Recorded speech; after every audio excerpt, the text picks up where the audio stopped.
As Muslims, we are encouraged to care for our health as an act of worship, reflecting the Quranic wisdom. And do not throw yourselves into destruction. 2:195. While we often focus on beneficial foods, it's equally important to be aware of those that might potentially harm us. This article explores 5 common foods that scientific research suggests may contribute to cancer cell growth. Let us approach this topic with an open mind, balancing modern nutritional science with timeless Islamic principles of moderation and wholesome eating. 1. The sweet deception, refined sugar. The hidden danger in our daily lives. Sugar, a staple in many of our diets, may harbor a dark secret when it comes to cancer growth. Its potential link to cancer might surprise even the most health-conscious Muslims. Scientific insights. A study published in the Journal of Clinical Investigation found that high sugar intake was associated with increased cancer cell proliferation, particularly in colorectal cancers. Research in cancer research demonstrated that fructose, a common type of sugar, could facilitate metastasis in breast cancer models. Key concerns: rapid energy source for cancer cells, potential to promote inflammation, may interfere with the immune system's ability to fight cancer. Islamic perspective. While the Quran doesn't specifically mention refined sugar, it does encourage moderation. Eat and drink, but be not excessive. 7:31. This advice aligns perfectly with modern nutritional wisdom regarding sugar consumption. Healthier alternatives. Natural sweeteners like raw honey or dates. Fresh fruits for satisfying sweet cravings. Gradually reducing overall sugar intake. 2. The processed peril, refined white flour.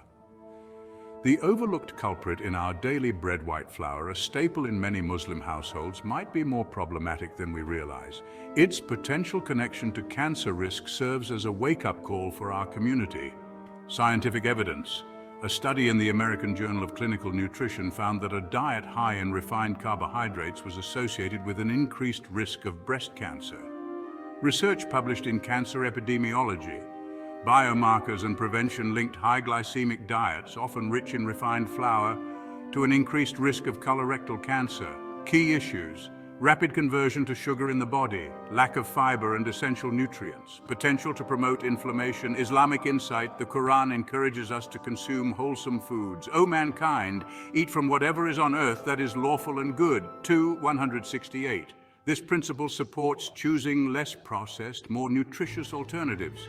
Healthier options: whole grain flours, wheat, barley, oat, almond or coconut flour for low-carb alternatives, incorporating more vegetables and legumes in place of refined grains. The hidden, harm-processed meats. While Muslims are careful about consuming only halal meats, the processing of these meats introduces a new set of health concerns, particularly regarding cancer risk. The World Health Organization has classified processed meats as Group 1 carcinogens. A study in the International Journal of Cancer found that consuming 50 grams of processed meat daily increased the risk of colorectal cancer by 18%. Key concerns include the presence of nitrates and nitrites, the formation of potentially carcinogenic compounds during processing, and high levels of saturated fats. While Islam permits the consumption of halal meats, it also emphasizes the importance of consuming pure and wholesome foods. The Prophet Muhammad, peace be upon him, advised moderation in meat consumption. Healthier alternatives include fresh, unprocessed halal meats, plant-based protein sources like lentils and chickpeas, and fish rich in omega-3 fatty acids. The crispy culprit: overcooked or burnt foods. The surprising risk on your plate. The crispy edges of well-done meats or charred vegetables, often enjoyed in our community, may harbor hidden dangers when it comes to cancer risk. A study in the Journal of the National Cancer Institute found that people who consumed very well-done meat regularly had a 60% higher risk of pancreatic cancer.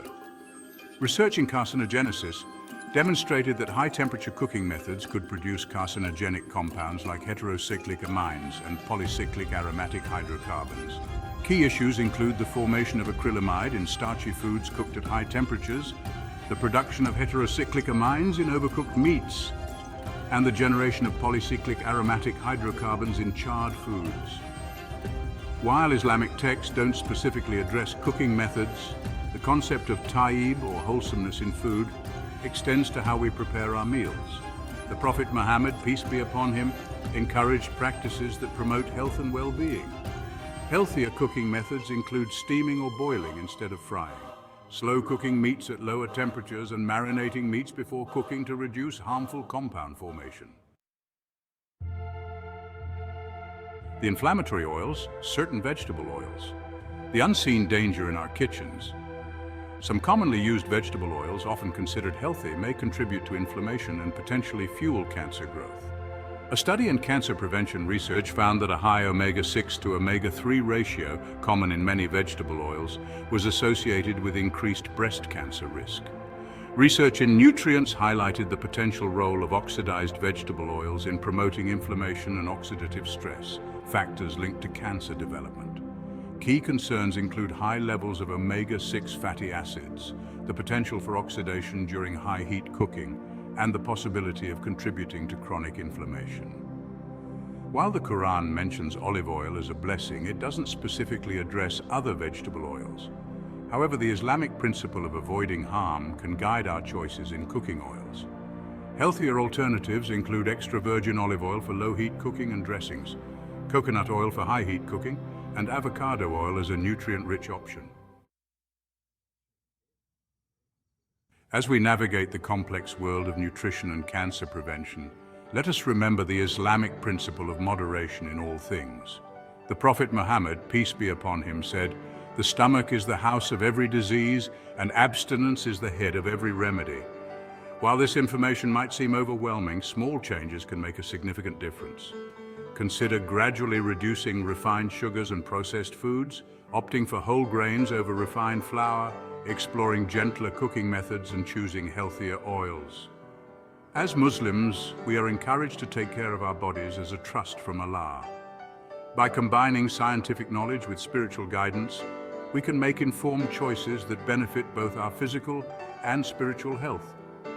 May this information serve as a stepping stone towards a healthier, more mindful approach to eating, in line with both modern nutritional science and timeless Islamic principles. Let us approach our diet with gratitude, mindfulness, and a commitment to honoring the body Allah has blessed us with.